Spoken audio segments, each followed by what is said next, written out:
Hey, you there. Thank you for watching, and welcome to Forge Lines Forever. Today, I have a 5v5 custom matcher on the most amazing Neuroxus map generator. So let's go ahead and introduce our teams and our players, starting off with Team 1 here in the north, ending with Team 2 in the south. Starting off with the easternmost player on Team 1, it is the Calm of Terrari going first land as an Aeon here in Stitch Blue. Yeah, Stitch Blue, and he is a 2400. To his west in Laddish Red Pink, we have Azathoth going first land as a Cybran for his team. He is an 1800, and again, he's going first land. To his west in Barbie Pink, we have Wi-Fi underscore, just Wi-Fi for short, going first land as a Seraphim. He is a 2100. And again, he is in Barbie Pink. In the northwest, we have the Emerald Green player of Lemon's Not a Real, or Lime's Not a Real 2K. There we go. Going first line as another Seraphim for his team, and he is an 1800. And last but not least, here on the west side of the map, we have a Mechs clicker. Sounds like Cookie Clicker going first line as another Cybran for his team. He is in Glow in the Dark Green, and he is the lowest player on his team and the game at a 1700. The highest is on the eastern side. The lowest is on the western side. I'm going to slow it down a little bit. Forgot to do that. We do see a bomb coming in to the easternmost player of Team 2. But in terms of racial makeup for Team 1, we have 1 Aeon, 2 Cybran, 2 Seraphim, no UEF for Team 1. I will slow it down, I think, a little bit more, just so we don't miss that early bomber action. To the far west here for Team 2, we have the Pac-Man yellow player of Tron. He's going first land as a Cybran, and again, he is a 2100 in Pac-Man yellow. To his east in Imperial Gray, we have Bury the Light going first land and second land as well. A Cybran for his team, and he is an 1800 in Imperial Gray. In the middle for his team is Nomander, the color orange player going first land and second land as well as a Seraphim, and he is a 2100 as well. To his southeast, we have I was going to Kilimanjaro, but Kilo de Janeiro. It's like Rio de Janeiro, except Kilo de Janeiro. I think that's what it's supposed to be saying, is Kilo de Janeiro. Going first land as a Cybran. He is a 1900, and he is in Tropical Ocean Blue. And in the northeast, suffering a bomber attack currently, or at least that's where the bomber is for Team 1. We have Nasimka going first land and second air in Royal Blue. He is an Aeon, and he is an 1800. So for Team 2 side of things, we have 3 Cybran, 1 Seraphim. Sorry, 3 Cybran, 1 Seraphim, 1 Aeon. So the differences between the two teams is we have a 2 Seraphim for Team 1, and we have 3 Seraphim for Team 2. That's essentially the difference. There is no UEF player on either team. I feel hurt because I don't see those UEF units on the field, but I will just have to just push on through it and ignore the pain. In terms of Team 2's racial makeup, like I said, it is 3 Cybran, 1 Seraphim, 1 Aeon, the 2 Cybran, 2 Seraphim, and 1 Aeon on the north. Let's take a look at Reclaim here. Currently still on the map. We have 12,000. It's about 13,000 for 10 players. Let's go 13,000 so the math is easier.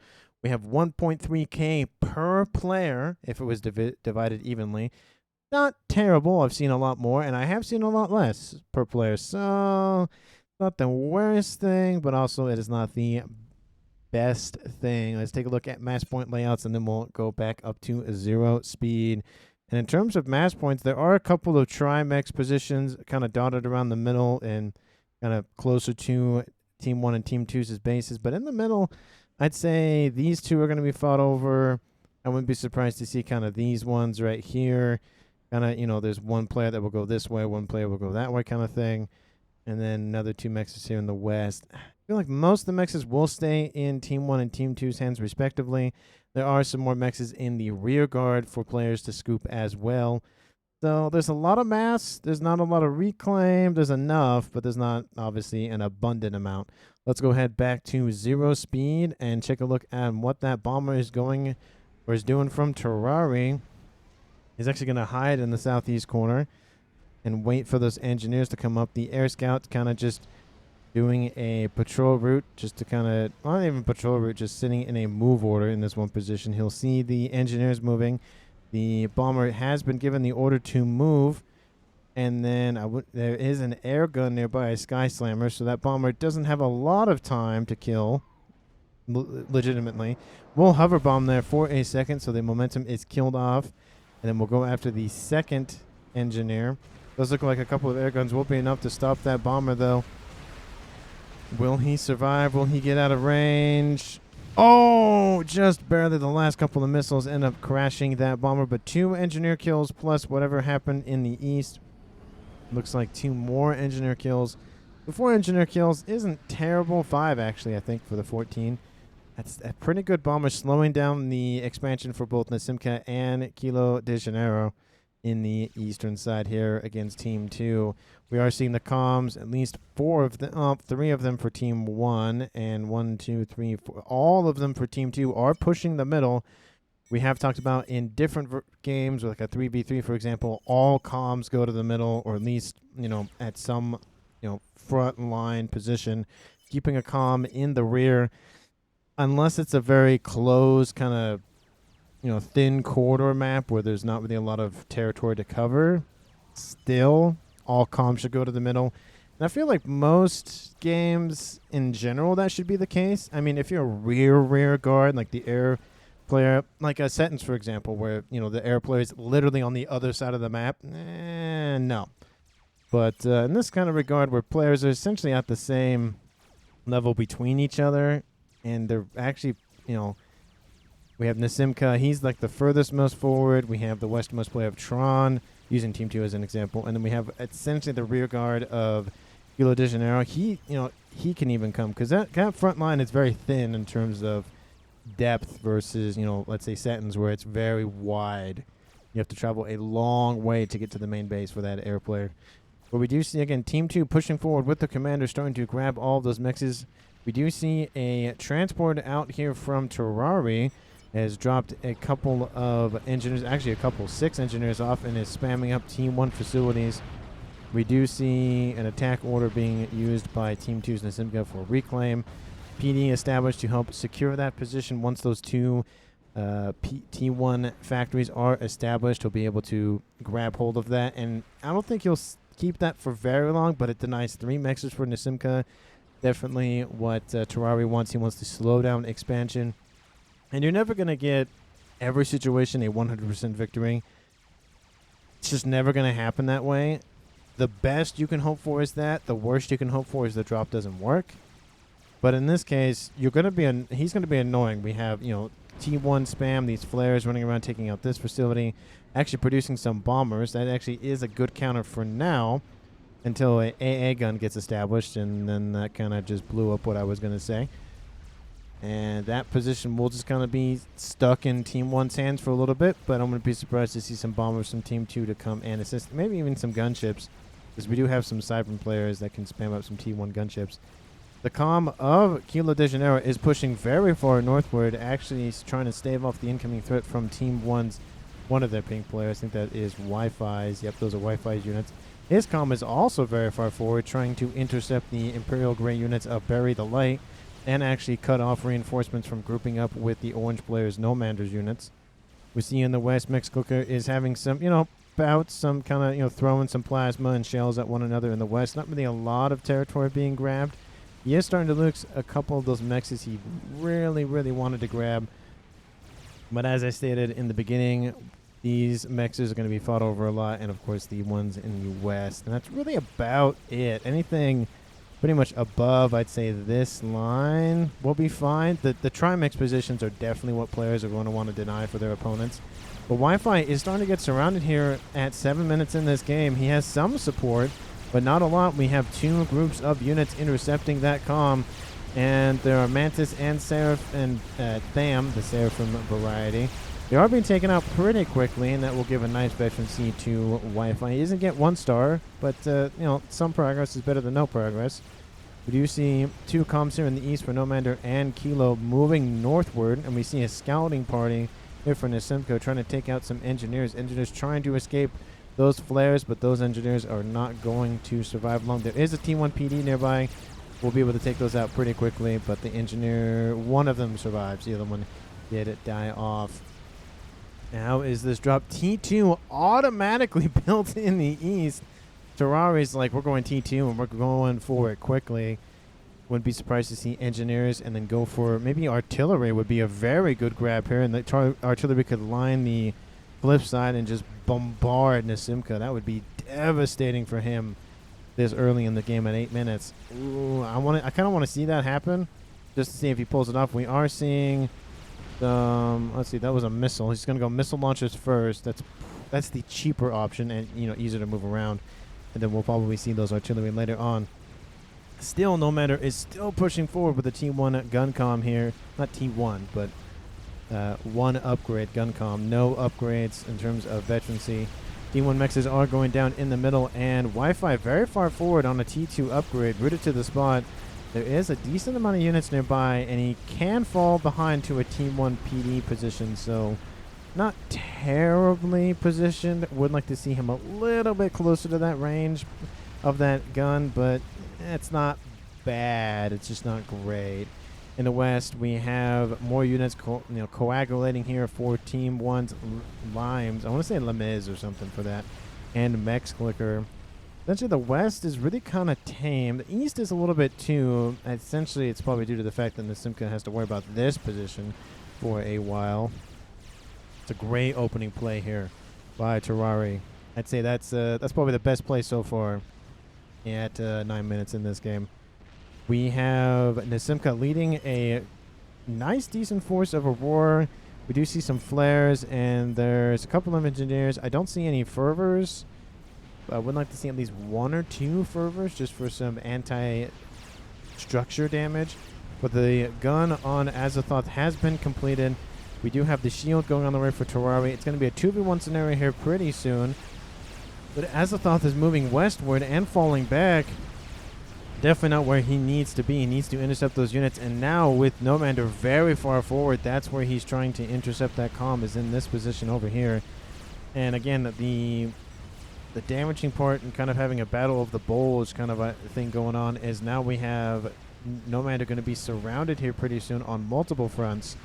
We do see the comm of Limes brought forward just with the T2 comm. You know, that's better than nothing. Does have to face a Nomander comm with 1 gun.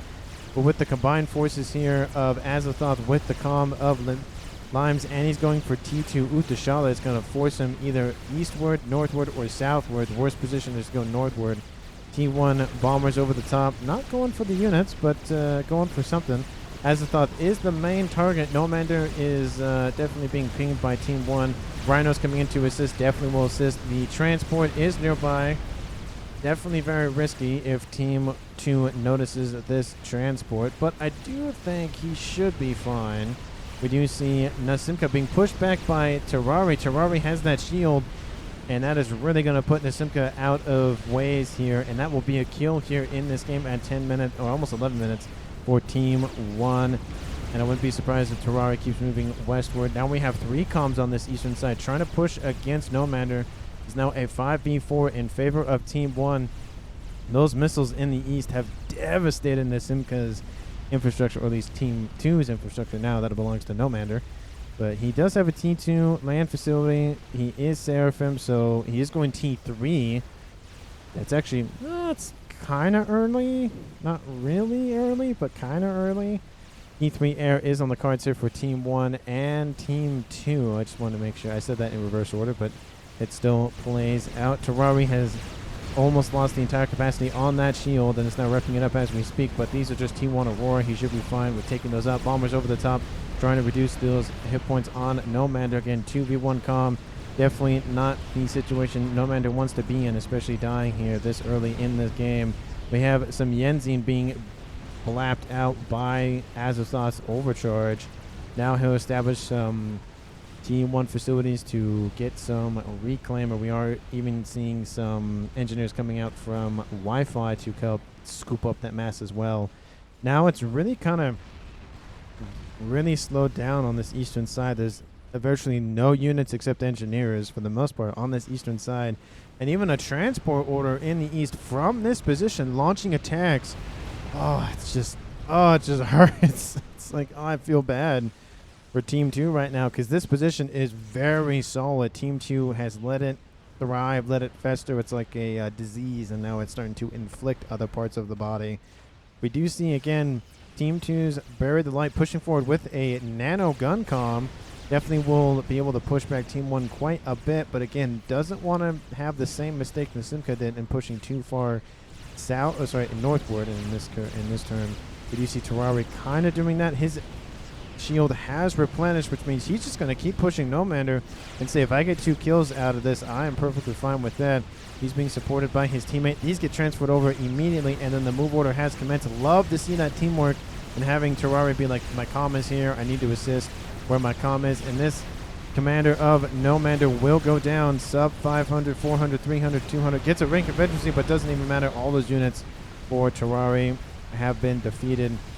But that is the second kill before 14 minutes in this game here for Team 1, specifically by Terrari. And Terrari now going to retreat. We have Wi-Fi being chased down by Bury the Light, but Bury the Light is going to encounter Limes' comm here pretty soon.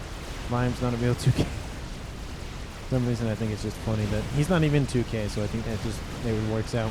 But it's 2 Seraphim comms versus a Stybran 1. Nice overcharge, getting a couple of those rhinos, trying to do the strat of building a Team 1 facility just to kind of block telemetry for shots. But we see the comm of Team 1's Azathoth coming back and not teleporting, but transporting in, gonna just push forward. He has gun as well.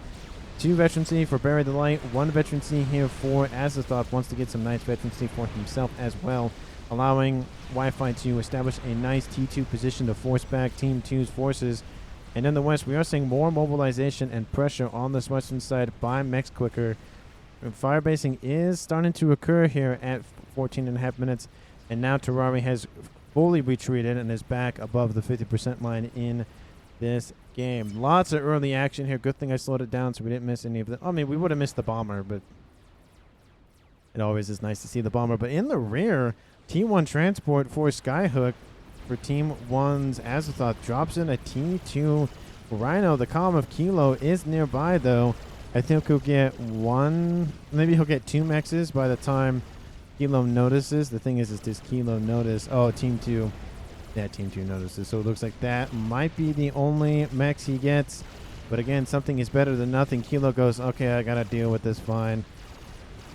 Let's see, does he get it in time? He does get it in time. Rhino goes, oh, that's fun. I'm being shot at a lot. And then he will die very quickly. Another transport in here from Team 1. This time from Terrari, dropping in some T2. What are those? Are those... They're not sniper. What are those? Those aren't sniper bots.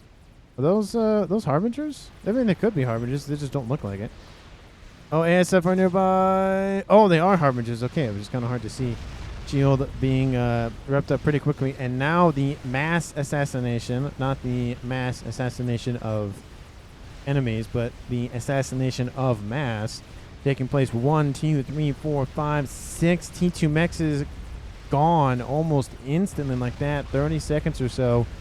T1 bombers being spammed up, and now we have reinforcements coming back. The comm of Kilo is coming in to defend this mechs and push back those harbingers. Harbingers are coming into the main base, going after T1 facilities, those pigeons. There is a T3 Autumn nearby, and we do see that the harbingers are now focusing on the mechs. Is probably the better way to go. Gets a 7th T2 mechs. 1, 2, 3, 4, 5, 6, 7 mechs is down. 1 harbinger left, will be spammed to death by T1 bombers. But that was a great play by Terrari, showing why he is a 2400 in this game. Walls now being established. Very fast wall section being established. But now Team 2 is pushing back. Kilo is like, I am fed up with this eastern side. I am pushing it. There's nothing to defend against this T1 and T2 push in the east. Terrari needs some sort of units, and he is spamming up some Oblivions to defend that T3 headquarters. He has gone T2 air, of course, for those transports, and it's going to be too early to talk about game enders, but 3 comms in the middle, creating a nice fire base, and Terrari heavily damaged. That shield is saving him for the most part, and is going for gun advanced range, and that will finish pretty soon. Utashal is trying to force back Bury the Light. He's going at 90 hit points a second, has the nanocom. Pings go down for Terrari to move. He's just going to go heavy shield because why not? And I wouldn't be surprised to see some T3 strap bombers from Team 2. That comm, oh, okay, he does move. I was like, that comm is rooted to the spot. That is not a good idea. And with the advanced range on that thing, he'll be able to fire very far away. You can see the range at which he can fire, essentially a little bit beyond his vision range, I think is the exact range. But that comm is in the yellow. Got a nice rank in veterancy, and all comms retreat through that force of Team 2. We have a T3 Loyalist in the mix, but Bury the Light is leading that charge. Focusing Terrari. Terrari has lost his shield, I think.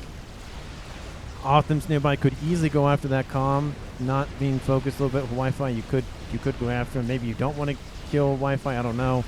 We're targeting the wrong comm though. But 6,000 hit points on Terrari. We have Tron. Haven't seen him essentially this entire game. He's been on the west-hand side. And now we have the comm of Mexico getting into this. We have 5 comms in the middle fighting over supremacy of 3 mass points and a hydrocarbon. Like I mentioned earlier, this would be a place people would fight over, but we do see again attacks in the east as well. They are going to be mopped up pretty quickly by these loyalists by Team 1s. I think that's Azathoth, or is that Wi-Fi? That's Azathoth. But we have some lightning tanks defending their comms as well. But all of the comms for Team 1 makes it out. But it's now going to be a 4v2 scenario. 2 of the last 3 comms on Team 2 are right here. The last one is in the rear. Very risky play. If Team 1 had strat bombers, if Team 1 had a lot of, firepower at the disposal, they could easily crush 1 or 2 players. Wi-Fi is being hunted down, doesn't have any gun upgrades, so can't fire at range. Wi-Fi is dropping into the red, sub 3,000 hit points. Terrari's going to try to intercept the comm. We have interceptors trying to cover this space. We do have that T1 factory, but Terrari's going to go down. But he got a nice rank in veterancy. That was super close. He was in the red, and now he's dropping into the red. Nah, never mind. He's dead anyways. The highest rated player on Team 1, but gets the secondary kill as well. A double kill here in this game at 19 minutes. The AoE explosion was just enough to kill off Wi-Fi. This game has blown literally wide open, and Mechs Clicker gets killed off by Tron at the same time due to this T3 brick push, and now it went from a 5v3 to a 3v2 in favor of Team 2 very quickly. And now the comm of Azathoth goes down, and now it's a 3v1 in favor of Team 2. With it, not even before 20 minutes, 1 player left standing on Team 1. Everything being handed over to him. He'll have a nice amount of reclaim, but eco as well. Lots of Russian going down in chat. That was super crazy. Good thing I was zoomed out for that, because I would have missed at least the comm kill to the west. Engineers spamming up defenses. Engineers spamming up units. Engineers spamming up everything. Being like, you got to do stuff. You got to do stuff. Light, give ASF back, says Nomander. Nomander and the Simca are dead, and Nomander and Simca being like, yeah, good job, teammates. That was nuts. Simca goes, you got it. I think he's trying to say retreat. It's probably not the best idea. We have a bunch of blazes trying to get past this defenses. There is a T3 Pigeon, and it's going to be assassinated very quickly by these T1 bombers. There go the hit points, and there it goes. Takes out a lot of engineers, but the shield stays online. Takes out a T2 one as well, I think is what that was there. ASF fight over the top here. This is going to a lot for 1 player to manage here. This was a high-rated game, 17 to 2,400. That was a lot of crazy action. The game got blown, like I said, literally wide open. And now consolidation will occur here for Team 1's Limes. He is the rear guard air slot player for his team. He is the last man standing. And we have a long game ahead of us. It's almost an hour and a half. It's a little bit under that. So we'll see how the game progresses in that regard. Still, Team 1 holds this position in the east. Now, they haven't been able to inflict as much damage as they would like on that eastern side, but something is better than nothing. Engineers running around going straight into bricks. Not the best idea there. Where's the comm? I don't see that. I think the comms are retreating. They're going to leave their forces to deal with it. Bricks intercepting bricks here in the west. Lots of PD, T1 and T2 being spammed up. Really the only thing he can do. Another brick down the middle. He just has to run around the map and deal with this. A nice horde of Volthus, though, being able to deal with these bricks. It does take a minute to chew through them, but, you know, something's better than nothing, like I always say. First experimental is built. One chicken. No, I haven't. Stop doing that glitch, game. Did that blow up? It looks like that was killed off by a bomber. Oh, by these Corsairs, I guess. Reclaim orders on that PGen to eliminate the chance of volatile explosions. Does get killed off. More Corsairs are inbound going for that same PGen, but the reclaim order goes off, so it doesn't even matter. But at 22.5 minutes in this game, please let me know down in the comments who do you think is going to currently win. Again, Team 1 has one player left of Limes, not a 2K, versus Kilo de Janeiro, Bury the Light, and Tron of Team 2. Team 2, we didn't even talk about Mass yet.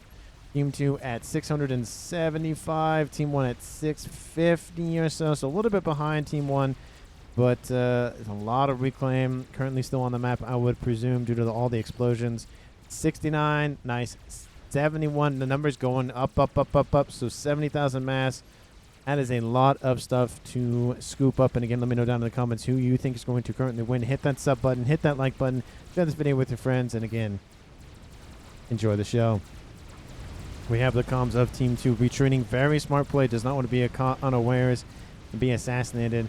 We do see that chicken is starting to push back Team 2's expeditionary forces. We do see in the west those bricks were able to shoot through a lot of the defenses here in the west, but with not a lot of micro and not a lot of units anymore being kind of whittled down. They are going to be able to take out a couple more T1 or actually T2 mexes. We do see a engineer doing again the similar thing that happened in the east by Terrari, and now we even see the old base of Terrari being assaulted by that brick. Looks like the transport was killed off, but the brick survived the landing. And T2 gunships need to be established. I think they're going over there as we speak. Do you notice? No, okay, they're going to move in and deal with that. We do see Team 1's Lime starting to kind of push Team 2 back, at least on this western vector. The chicken doing a lot of the work, of course. And T1 Mechs is being T1 PD being eradicated as we speak. Another brick just going to die in service of some veterancy to that chicken. But grouping up those bricks, not the best idea, because those AoE explosions. Oh, it just leaves. Just says, nah, that's enough damage. Kills off that last brick.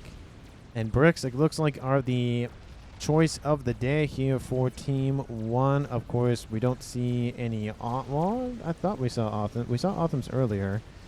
He is a Seraphim player, to be fair, and I don't see a whole lot. A huge air grid going to be established here, and lots of power as well. Brick getting into the rear. Mechs is going down everywhere. So he is suffering a lot of mass damage, and that's the thing with having the APM advantage for Team 2. They can go, oh, there's some mexes that can be killed off. Oh, there's some mexes that can be killed off. Oh, that's a grid that can go down. And he has to manage everything. It's very taxing. Subcom brain sets in very early, especially when you have all the players die essentially before 20 minutes. Actually, I think they all died before 20 minutes, I think. Definitely not the game to be like, oh, nothing dies before 20 minutes, huh? Yeah, no. not so much. But a huge amount of units pushing. Again, Battle the Bulge. Still the main strategy here for Team 2's Bury the Light. They're going to swarm this chicken, but even if the chicken dies, a lot of the forces, Othams and Bricks alike, will... this will be enough to chew through this chicken, and its best option is probably just to sit in the middle of them and just die and get that, ion storm carnage going on. But we wouldn't be surprised to see another chicken here from Team 1. That's a pigeon. There's a chicken. Ooh, spicy plays. We have an all washer going on the cards here for 26 minutes. Team 1 doesn't really have air control. Team 2 does. I don't really see any some ASFs, not a whole lot. I think it's maybe about time, but more transports in on the west-hand side. They're dropping in some bricks, I'm assuming. No, that's a loyalist. What's over here? Is this a brick? But transport gets killed off due to some T2 flag. We'll move into the east. That is a loyalist. They're scooping up all that mass and establishing a nice position. I don't think this eastern side has dealt with. There's an Omni over here. That's how long that thing has been there. There's an Omni on the other side of the map. That is ridiculous that that is still alive. Need T3 Artie, says Nomander. Yeah, we are seeing the ASFs engaged here in the middle, going after those Volthus. Nice little grab. The Volthus are actually landed, just kind of hanging out. Need to move those before they die. But ASFs, I think, now are going to be in the hands of Team 1. Air control, I think dominance, actually, for the most part, will be firmly in Team 1's hands. And now with that all-washer bomber, it's going to be deadly, especially if that bomb can land in the middle and kill off that land army. That land army is continuing moving northward. They are going to encounter some T2 Utashalas, a lot of T2 Utashalas, and a ton of sniper bots. So sniper bots need to fall back. Offense need to get in front of them as we speak. But we'll turn the camera to see that nice approach of those forces if they do approach. Does look like they're being shooed away to the west, though. Oh, there we go. Camera jerking around a little bit. Those Utashalas trying to stave off incoming threats. We do see more units up here to the north here for Team 2. Those Ilshis, very annoying. I'm kind of surprised that the Utashalas aren't here, up on, in the entrance to the hillside versus on the east side, where a lot of them can't even shoot. They have a limited field of view. That's the word I was looking for a couple games ago, was field of view. Because a PD can attack in all directions if there isn't a cliff side in their way, or whatever the case may be. You can see all the shots that were just into the side of that that terrain that could have done damage had they been somewhere else. ASF's continuing to grow here for Team 2's air player of Kilo, and now he's pushing on the east side now. Looks like there's still not a lot of defenses here as well, so it's just kind of here. The pigeons, the radar, they're just there. But a nice attacking force of T2 and T3. It looks like there's some Othams and some Ilshis. Always love to see Ilshis when people play Seraphim, just because they're they're fun to watch, annoying to fight against. That's the line I'm going with, and they are very annoying. But that all-washer has been completed almost at the same time I think that chicken was too. And that thing is going straight in, does not care. This would be a great grab. All these Othams, all those bricks going to die off. You can see that bomber is not going to go. Oh, where you go for it? Will you not go for it? You're going to try to like pop it out of the side compartment there? Nope, it's going to go eastward. Where is it going? I don't know where he's going. I was anticipating a drop right here, but I guess not. There is a crab to the west here for Team 2's Siren player of Tron. This all-washer just doesn't care. It's just going to full send it. Going to go straight for the air grid. And honestly, that is a better play. Taking out the air grid and the response to that bomber will definitely alleviate a lot of Team 1's issues. Bomb will drop without any issue. Drop in the middle. That thing does encounter a shield, but doesn't even matter. Doesn't even matter. Shield mean nothing. GG, says Kilo. I wouldn't say GG as of yet. Bomber is inbound for this T3 land headquarters.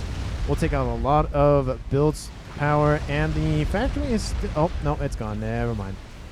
Lots of these bouncers here. We'll be able to rip through those hit points. Another bomb dropping. Lots of infrastructure going down here after on Tron. No, that's gotta hurt. A lot of T2 and T3 mexes. Oh, that's gotta hurt. How does the eco look for both teams? Team 1 at 600, Team 2 at 1K. So Team 2 desperately, have a lot of mass. They just can't fight this thing right now. Lots of spam going on. It does look like everything was transferred over from Kilo to Tron. He's like, I'm out. See ya, bye. Drop is inbound, taking out this T3 land headquarters as well, assassinating the ability for Team 2 to build T3 units. That does not die off. Still at 3,000 hit points, and that push is still going.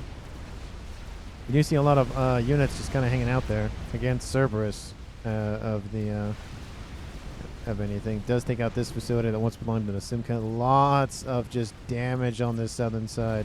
Team 1 still struggling to keep up in the mass game. Lots of mass points have been assassinated by just roaming bricks. There is a brick up here to the north as well. It just hurts Team 1's eco But we do see that crab. Definitely a juicy target for Team 2 to keep alive. Oh, nice grab over here in the front. Nice Team 3 factory support. Taken out almost just without any issue. Going to go after this facility. Carving a path straight through the middle. Oh, it just hurts.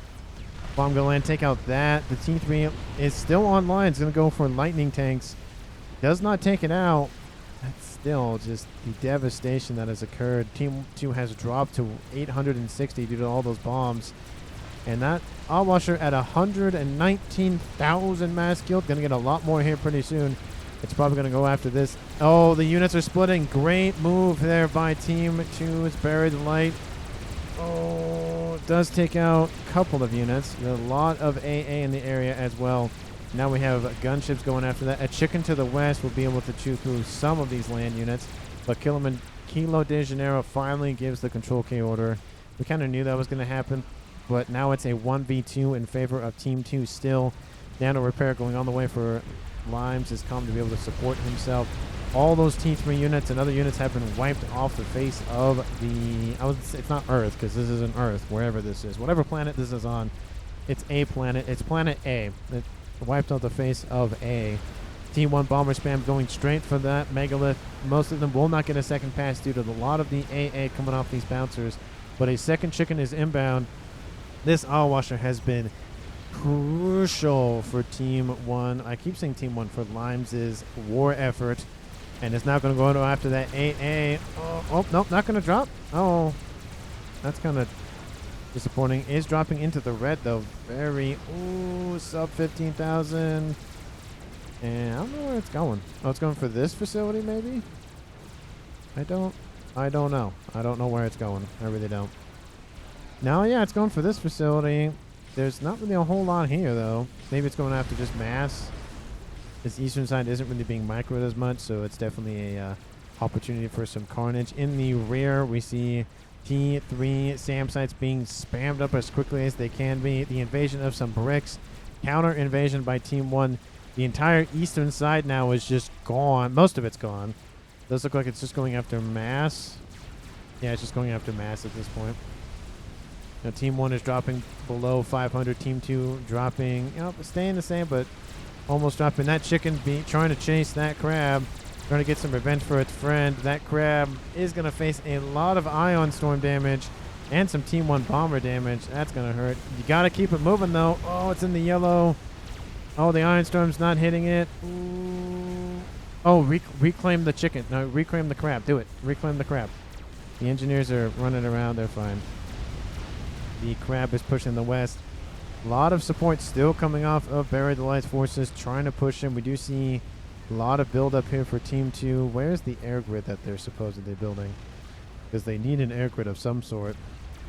They're probably going to put it there. They're trying the bomber trying to avoid the AA facility over here. Brick just being annihilated by Cerberus. Don't really say that often, but it is 5-star, 9,000, 10,000 mass killed. Maybe annihilating isn't the word I would use. Being tickled to death, that would be the word that I would use. This thing has done a significant 150,000 damage and just going to keep getting more and more. Getting 150 hit points a second. Oh, it takes out 2 T3 mass extractors. That'll be a nice bomb over the middle, but makes... Oh, it's going to be close. The bomber's still alive. It's, a lot of AA coverage now being established. Going to take out this western facility. The crab going straight for the air grid. 5-star crab, 165,000. Still has 54,000 hit points left standing. Another chicken being spammed up. There is half an Allwasher being built. This chicken might be enough to hold off this crab. A lot of the air grid is going down. Secondary air grid, tertiary air grid, more air grid. That's a lot of air grid. It's not going to stop here. Chicken falling below 20,000. Chicken falling below 5,000. And there it is. The chicken is dead. All these forces will be ripped to shreds. A lot of this AA needs to be dealt with. Bouncer gonna shoo away that Allwasher a little bit to the north, but it's going after other targets. Lots of Medusa just going to be spammed up wherever they can. Going to go after the T1 facilities here. Nice group of 5 of them. They're going to get killed off very quickly.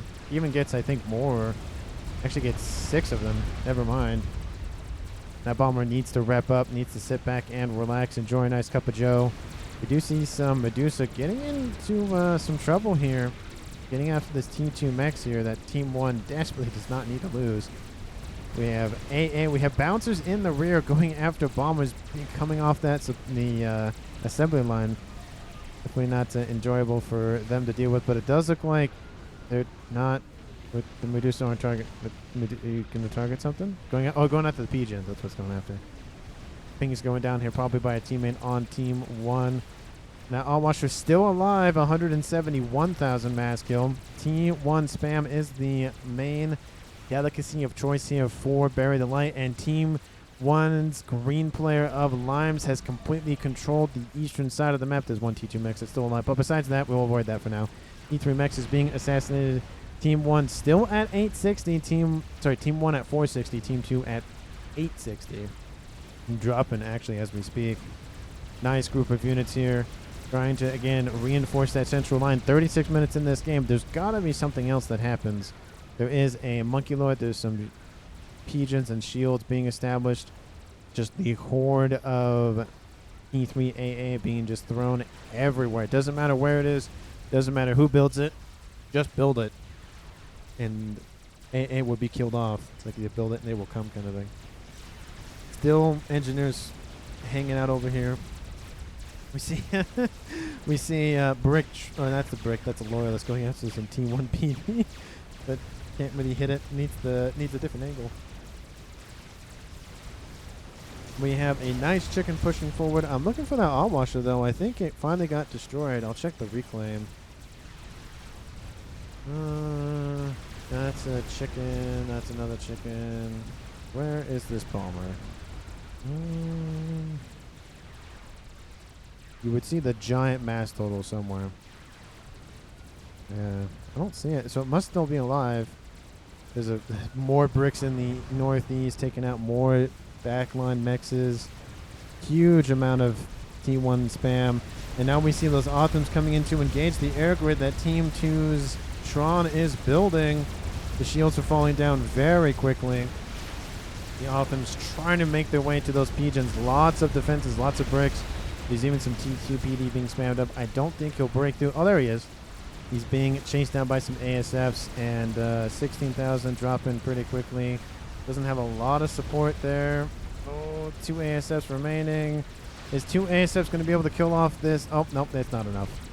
That's some support from the chicken. Do not tell me you run that bomber straight down the throat of Team 2. Don't tell me. Yep, he's doing it.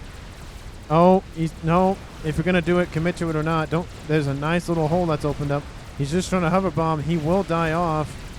Or maybe he won't. No, he'll. Okay, I was like, or maybe he's got to die off there. A lot of infrastructure in the middle goes down. The chicken goes down just shy of those pigeons, but I think the range should be enough. And we see another chicken just going to sit here and accept its fate, going after more pigeons in the rear. Nice positioning here as well. You can't reclaim the chicken anymore to stop the ion storm. If that has been a fact for a while, but it used to be a thing. T1 bombers going after Mexes here, taking out some more bricks. The hero Allwasher has been felled, but it did a lot of work. And now T1, it's still T1 bombers just churning through these pigeons. That's the main target here for Limes. He wants to take out the energy reserves. And how is the energy for both? Bury the Light has decent amount. Tron does not. He'd get some overflow though. New Allwasher just newly minted. Oh, that's gonna hurt. Oh, that's gonna hurt the pigeons. Ooh, the air grid is down. The small air grid, but it was better than nothing. Team 2, besides AA, doesn't really have any way to fight that ASF. More forces in the east kind of having a disagreement over there. Horde of horde of gunships, but that's a lot of, you're gonna churn through a lot of those because of all the AA. You got to fight it on the ground at this point. You've done what you can with air and created a nice exclusion zone in the middle. Essentially bought yourself a lot of time to be like, okay, I can breathe for a minute.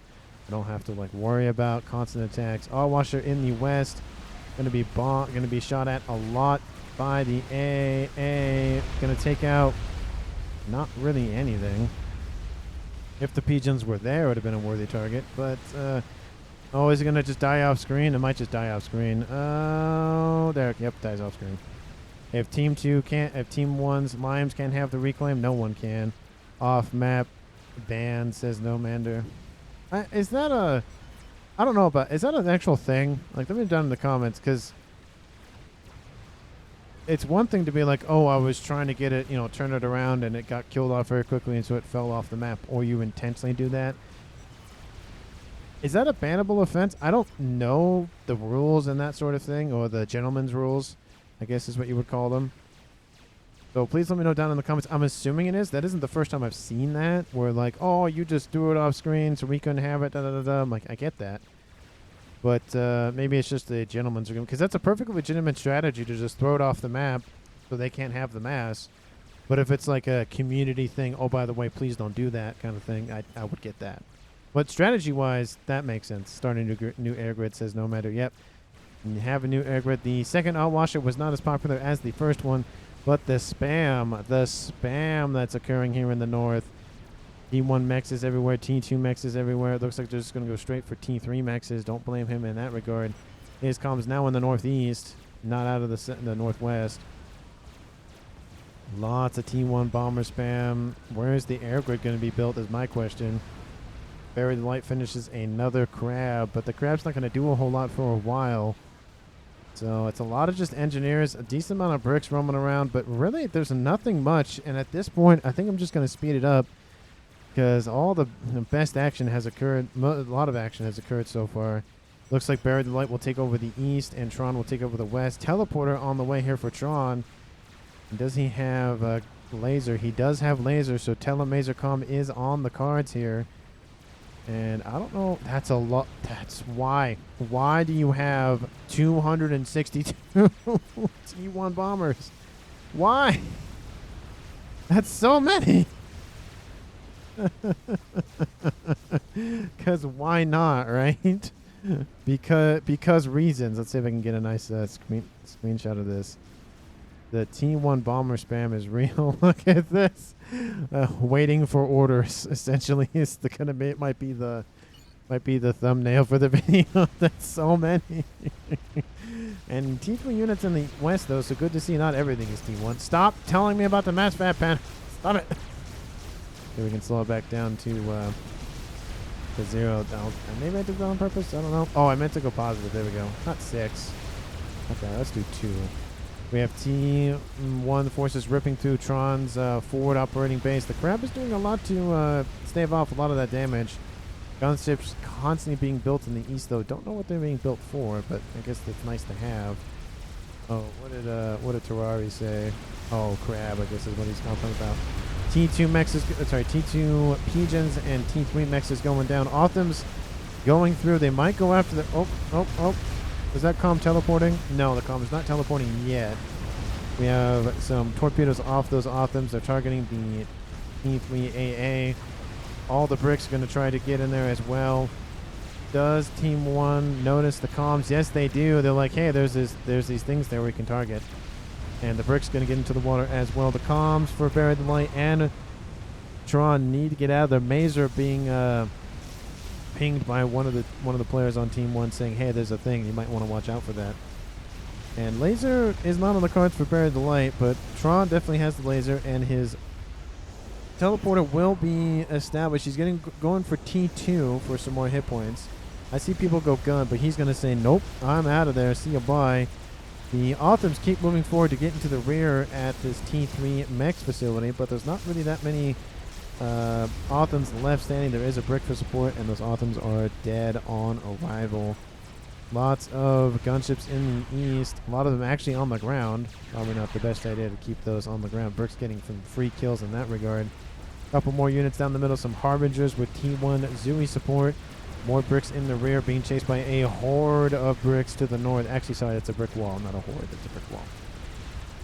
Because it fits, because it's bricks and brick wall, and when you run into a brick wall, it hurts and all of that. Is there any sort of spicy plays in the north? Is it just T1 bomber spam? Like, what is the goal here for Limes? I don't see any sort of artillery. I don't see any nukes.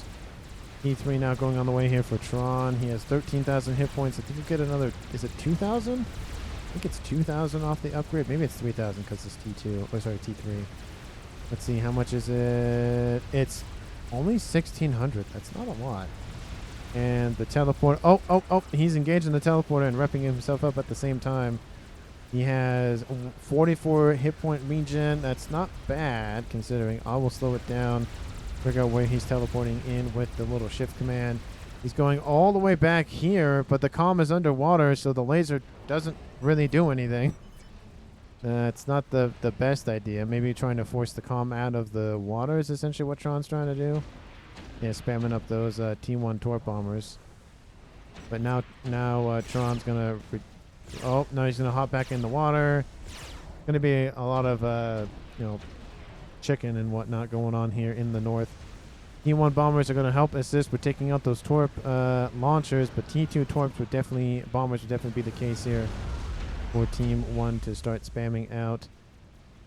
More bombers are inbound. Team 2 needs some assistance in the air, but that is very far away. Tron, you might as well just leave because it's not really going to go that way.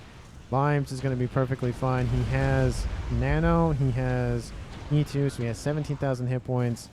It's not going to work. I think Limes is reclaiming. He's not reclaiming. He's just kind of sitting there. They're just running around up here. And I think, honestly, Tron is low enough to where, or high enough, I think the bombs might even hit him directly if he lands them, if he just bombs the ground. Or, let's see. Oh, it is working. Like I said, and there he goes. All those T1 bombers just annihilated. Tron, I get it. It all kind of didn't really work though. He should have just teleported out of there. But it was establishing some AA presence as well. Now it's a 1v1 here at 48 minutes in this game. We have a nice brick wall pushing northward. It is going to run into that line of Authams and Cerberus being built. Not Authams. Utashalda, as you can see the crab supporting them in the rear as well. It does look like the bricks are moving eastward to engage a smaller brick force by Team 1's Limes. I keep saying Team 1, just Limes. It's hard to not say Team 1. Shield going forward, probably not the best idea. Probably should leave that shield for defenses, like what these T3 shields, these Seraphim versions are doing. The bricks are moving in eastwardly, as I commented, and now there's a Colossus, which, I mean, all these bricks can take out the Colossus without huge issue, but the suction cup, the suction arm, the vacuum hands, the jerkiness of that brick. Oh, that was very. Oh, there's another one. Just goes way out of the AOE range is what it looked like. But all the bricks honing in on that Colossus. I feel like Team 1, Limes needs more. Needs like 3 or 4 of them, honestly, with all that brick support. Or an Awasher or something. That'd be nice. Has some torp bombers now, but those are kind of useless. That's a lot of torp bombers, though. He might just go after Bury the Light if he notices he's still there. There is a chicken that got into the rear, took out a lot of that back infrastructure. Some of it's still online, but most of it was taken out. Team 1, in terms of mass, is at 1.1k. Team 2 at 500. The numbers have flipped. Team 1's Limes has done a great job of reestablishing his eco, reestablishing front lines, doing all of that. Bury the Light, it's now struggling to deal with all that. He had a little bit more of a better, not situation. I don't know where those were going. ASF's coming into those Corsairs. Those Corsairs are going to be ripped to shreds. Oh, just devastating here. ASF's not going to engage as well, but those ASFs are not enough, and Corsairs as well. They just get chewed up by Limes' ASF forces, and that will leave him in air dominance here in this game at 50 minutes. That is huge. There is a T3 air facility in the rear, and is that the only... there's another one right here. They're both Cyberns, so has backup facilities. Backup facilities in this case very, very important, especially when you've been fighting the game for 50 or so minutes. Chicken trying to chase down that crab. Crab honestly can't retreat fast enough because its little legs can only go so far behind it. There comes an All-Washer Bomber anyways, as I mentioned earlier, to be used. And those bricks, a lot of them are gone. How much mass? 13,000 mass, 23 kills. And those bricks are grouping up. No, not what you want to do against the chicken. There goes that little slow. Oh, takes out 6 with 1 shot. Well, that's gonna hurt. The crab does. Sorry, crab. The crab does fail the chicken, but oh, it takes out his own bombers. Oh no! Some friendly fire there from that R washer, and that's a lot of T1 Sky Slammer spam. But it's not gonna do a whole lot against the R washer. It will do some. You know, some damage is better than none, but that crab is just going to accept its fate at this point. Oh, it's gone. And those Utashalas and Cerberus are just being, you know, very good defensive tools to defend. Lots of T1 spam. A Monkey Lord in the west. T2 Oblivion's being spammed up as we speak as well to defend. Layered defenses, again, very much the proponent of that. You need layered defenses. You can't just do one line and call it good. You need 3, 4, 8, 30. Like an onion. You need a bunch of, however many layers an onion has, that's how many layers of defense you should have at a minimum. So I don't know how many. I know there's probably a math, like there's probably a certain amount of layers most onions have. But I don't know what it is. So if anybody knows how many layers an onion has or just typically has, let me know down in the comments. I'd love to hear from every one of you. Even if it's about, you know, something that happened over the weekend or whatever the case may be. It doesn't even have to be about FAF, just anything. I'd love to read the comments. You'll know I'll respond, maybe not in the perfectly timed manner that I wish that I can do, because life and work and nonsense, but I do respond. So I do appreciate the comments, of course. A lot of Sky Slammers can't really fight against Awesome, though. They can attack ground units, because they do have that capability, but not super great. There is a monkey as well, so that's a lot of. How many Sky Slammers did you build? There, 70, almost 80. That's a lot. A lot of Sky Slammers. Those like the T1 bombers are taking care of that monkey lord in the northwest. Looks like that's going to be about it. The bomber producing facility is up in the northwest, if anybody's wondering. Awasher going straight for the comm, it looks like. Oh, lands on top of where the comm was. How many hit points? Oh, half the hit points are gone. Oh, and another Awasher falls as well. Didn't even notice the second one. Doesn't even get the bomb off. Oh, that would have been it. It was going for where the comm was going. Make cloak after getting under shield, says Nomander. That's definitely what you want to do. You need to approach, I think, from the east now. There is an avenue, it looks like. You go like right this way and kind of escape by most of those SAM sites. Shields, shields, shields, more shields. We'll have a lot of mass to play with now, but needs defenses, needs stuff. He's starting to lose a lot of stuff, infrastructure in his main base. He is expanding here with a lot of these fire beetles. Very interesting. Fire beetles and some loyalists. There's not bricks in there, just loyalists? No, just loyalists. They are cheaper than bricks, but a huge force of Team 1 units with some assisting T3. Just going to wreck everything. A lot of Medusa, a lot of Sky Slammers, a Monkey Lord, that also helps. That bomber's going up real quick. A lot of engineering support on this thing. Well, when you have 1.2 thousand mass per second, I mean, you can really build that thing super quick. And that is the main target here for Team 2. Pings go down. Bury the light is like, there's probably something there. Oh, that's not going to feel good in a couple of seconds. Bomb initially drops, going after those bouncers that are inbound. Takes out those. A lot of AA. Drops the experimental actually a decent amount, but now we have pincer maneuver by the air and the land. We have a Colossus coming in from the rear. Definitely not how you want to feel in the morning. A lot of bombers just, it's hard to watch. You know, 50 or so bombers just get annihilated by an Awasher, especially when it's friendly. Just like, ouch. And T2 Utashala is being spammed up as quickly as they can be. Engineers being wiped off the face of the earth. The Monkey Lord going to feel a lot of pain here. Oh, drops more than half of his hit points. Does have 2 veterancy. You're going to have 3 here pretty shortly. But does get that 3rd veterancy. He does get a lot more hit points just because it's down so many. And will drop before it gets to that air grid in the east. The T3 air facility is just kind of hanging out by its own. A lot of Sky Slammers. They're just going to keep going. but it's not really worth it at this point with all the T1 bombers, with all the support. The Colossus gets felled by 3 Monkey Lords coming in from behind it, but does take out some damage because of the crash damage from the Colossus. Nice brick wall forming in the middle of the map here. The game did slow down a little bit at like the 44 or so minute mark, but has picked up a decent amount. Monkeys just receiving a lot of pain, all going in different directions. This monkey dropping into the yellow. That's just gotta hurt. Sky Slammers and Medusa getting into the rear. There's P-Gens they could be going after. There's the T3 air facility they could be going after. There's a lot of stuff they could go after. They're not really being focused, and there's not really many of them. It's like 1 or 2 of them. Now the bombers go, oh, well, that's not nice. It does look like the Monkey Lords are the main target here for that bomber. Where'd it go? Where'd the bomber go? Did it die off again? No, it's over here.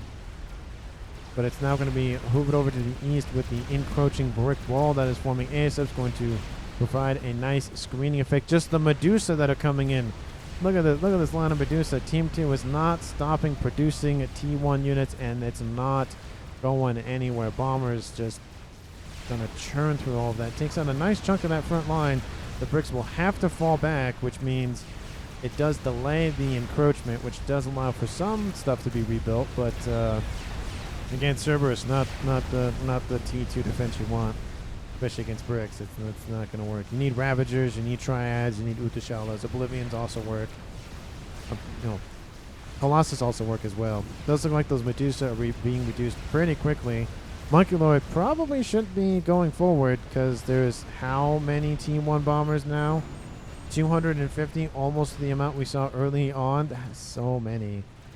So many bombers. Yeah, if that Monkey Lord got ripped to shreds over there.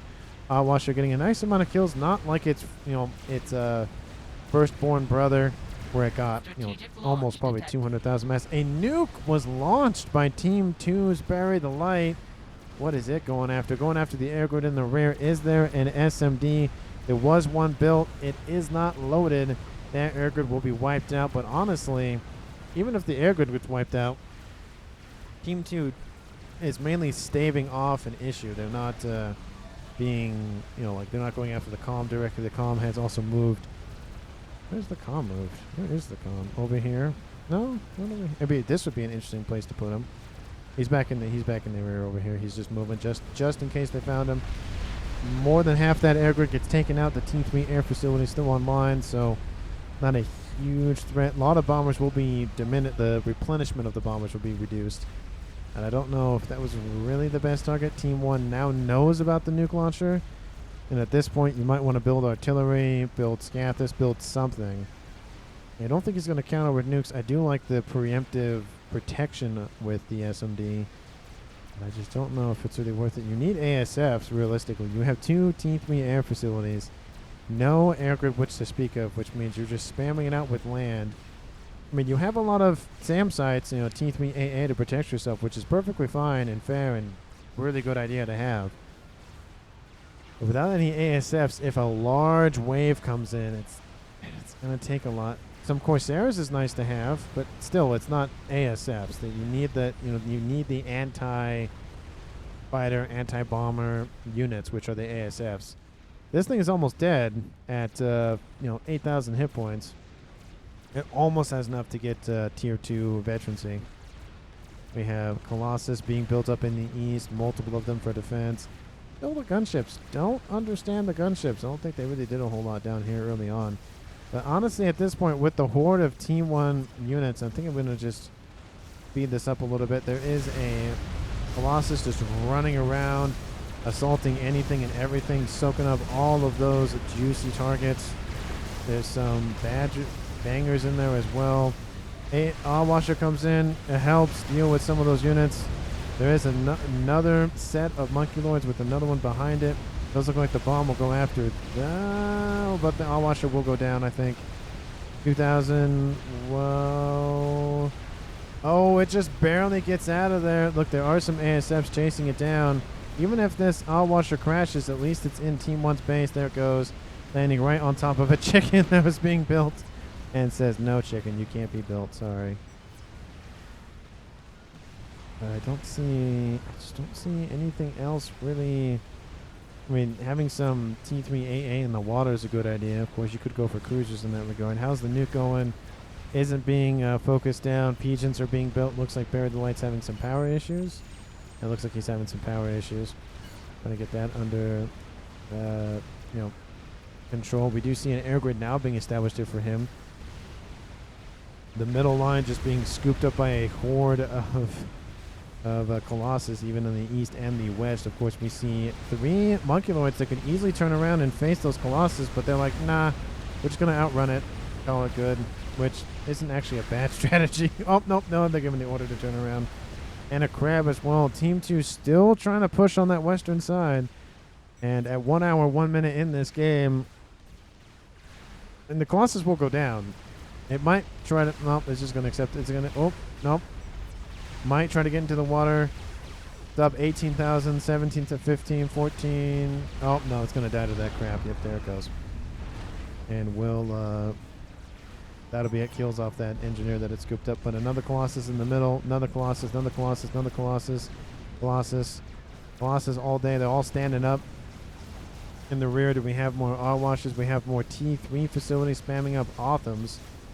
Definitely an interesting play here with some mass fabs to reduce the cost of said Authams. Only 16. I don't remember what the original cost is for an Autham per second.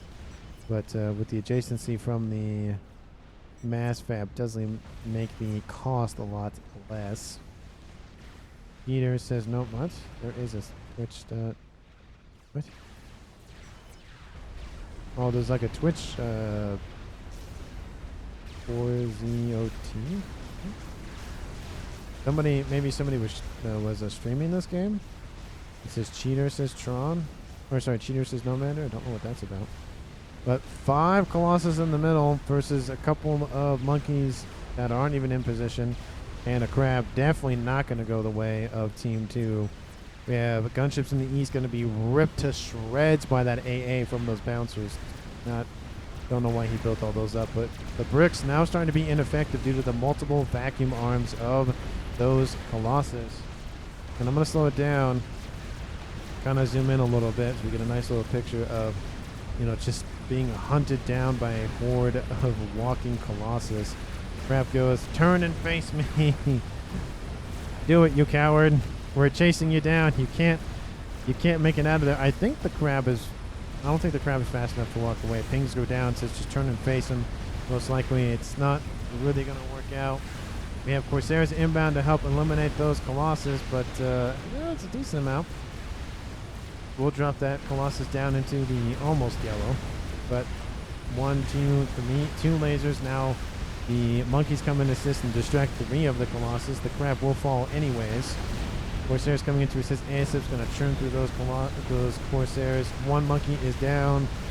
Second monkey severely wounded.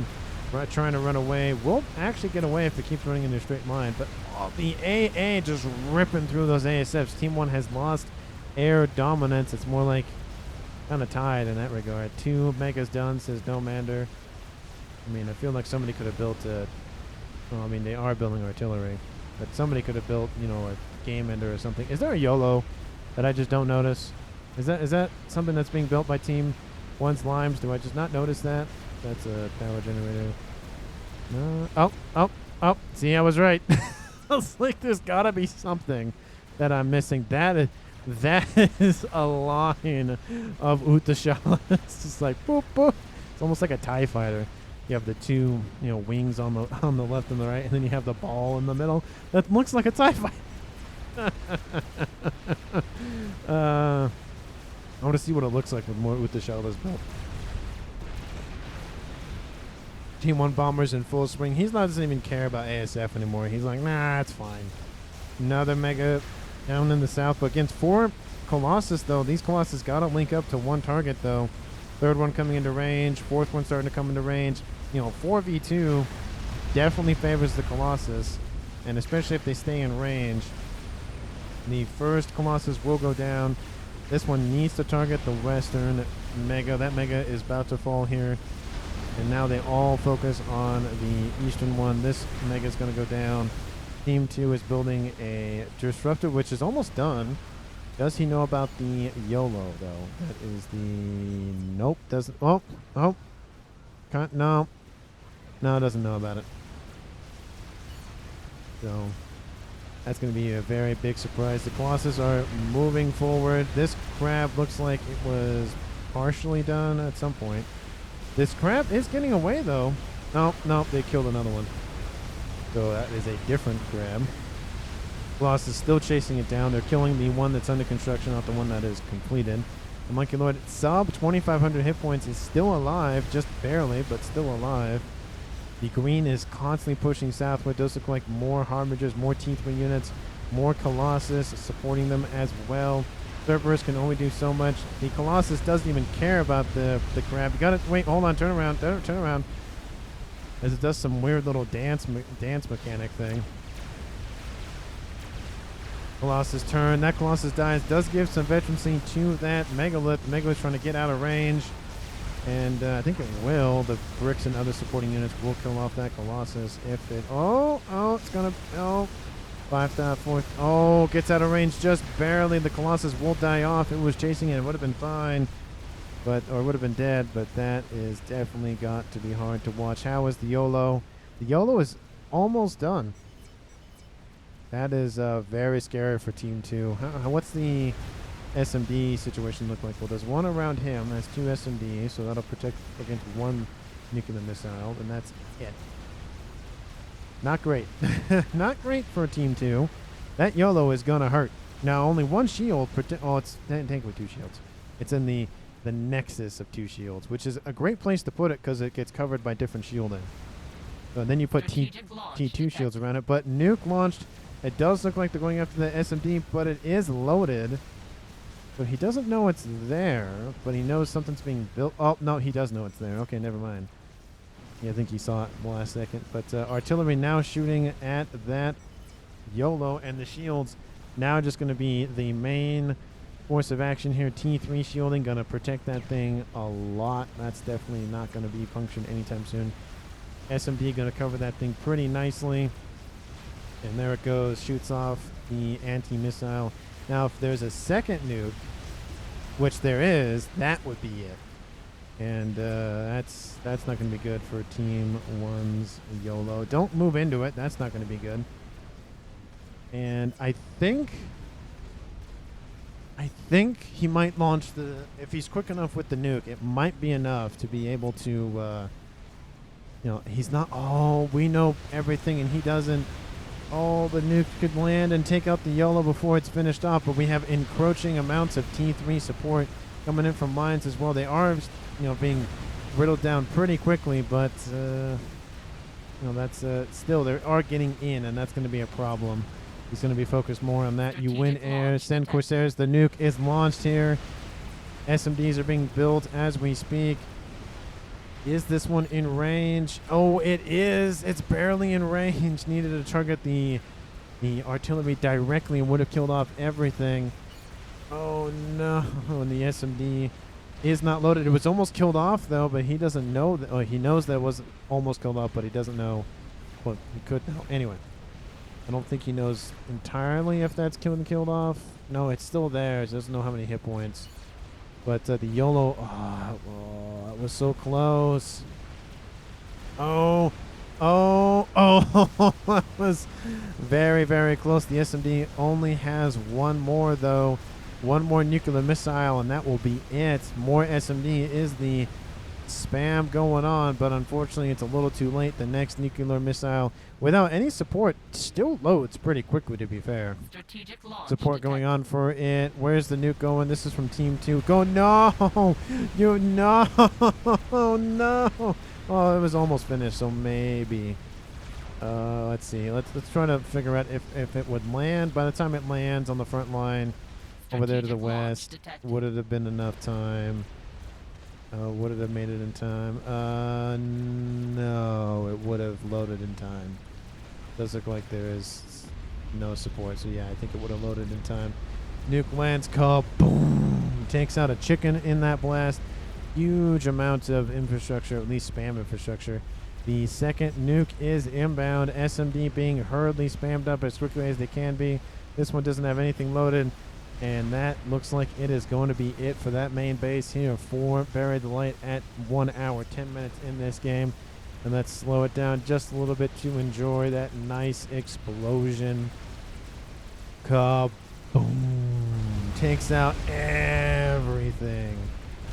Oh, the imp, there it goes.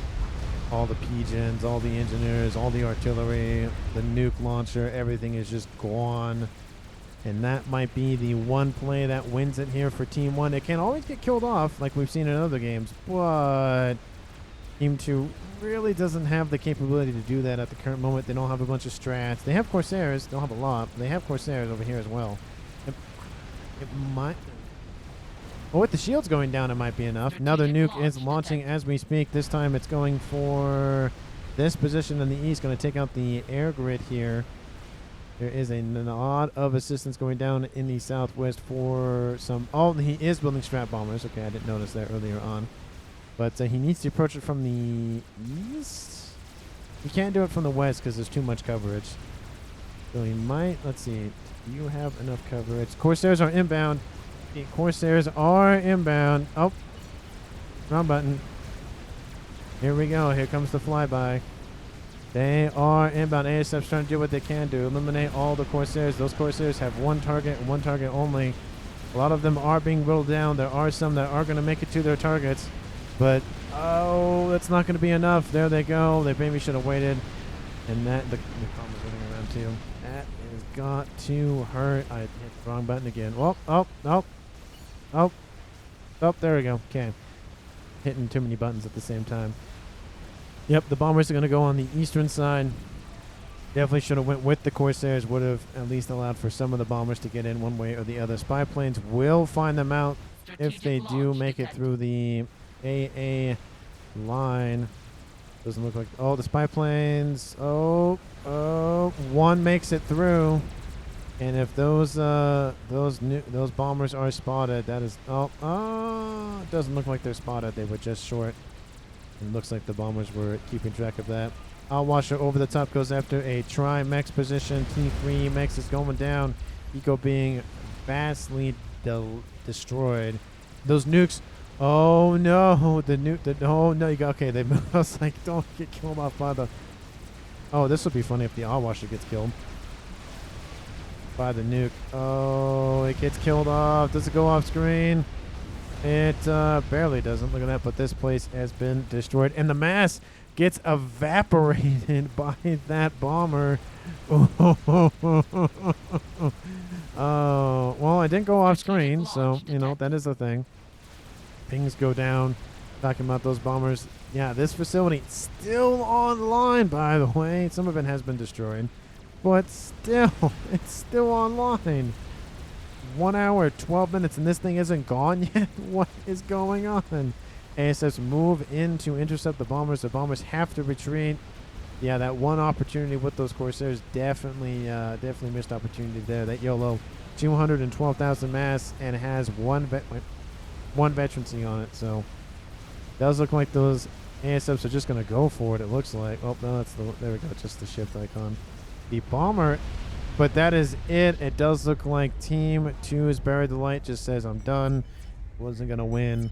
Comm says Tron. Yep, the comm was right there hanging out. Maybe a teleport play could have worked. But, of course, had he just nuked this thing again, he would have... I don't think he would have won. He would have made the game go longer for sure. But that one YOLO, you know, it makes a difference. And Team 2 had a long time to build other stuff, but just... didn't decide to do so. And that is it. Thank you so much for watching this game. Please like and comment down below what your favorite moment of the video was. Hit that like button, hit the sub button, hit the comment button, leave a comment, hit the share button, share it with your video, share the video with other videos and friends and dogs and animals and inanimate objects or whatever the case may be. And in terms of the MVP and MUP awards, well, I mean, everybody's at least 1,700, so I can't really give MUPs. The double kill very early on was really nice. It can happen like right here. I think it was Bury the Light might have been the one that got it. No, Keelan was down here. He control Cade. The Commander died over here. Simca died. Yeah, I think it was Bury the Light. Tron helped assist. Yeah, it was Bury the Light because Tron was assisting and took out Mechs Clicker. But that double kill was very nice. But the fact that Limes went from essentially an entire team of players to himself left in about 2-3 minutes, and he pulled it back. He was being invaded on multiple fronts.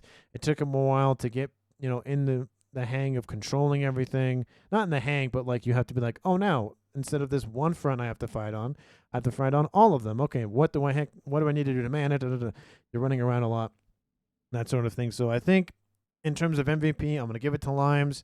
He was the last man standing on his team and in the game. He dealt with a lot of things, at 20 or so minutes. Usually that happens about 40, 45 minutes, but 20 or so minutes to go on for another almost hour, if not longer, because if, they played for an X amount of time, that doesn't mean, like the game says 1 hour, 13 minutes, and 4 seconds. That doesn't mean that they actually played for that long. It could have been a lot longer. But it usually is. Probably was about maybe close to 2. So he fought at least a minimum of an hour by himself. Definitely props to him. Same thing with Bury the Light. He did a great job as well. Everyone that, not going to say lasted a long time, but everybody that was in the game longer definitely did a good job. But I think Limes, obviously, he just pulled it out. He just kept going for it.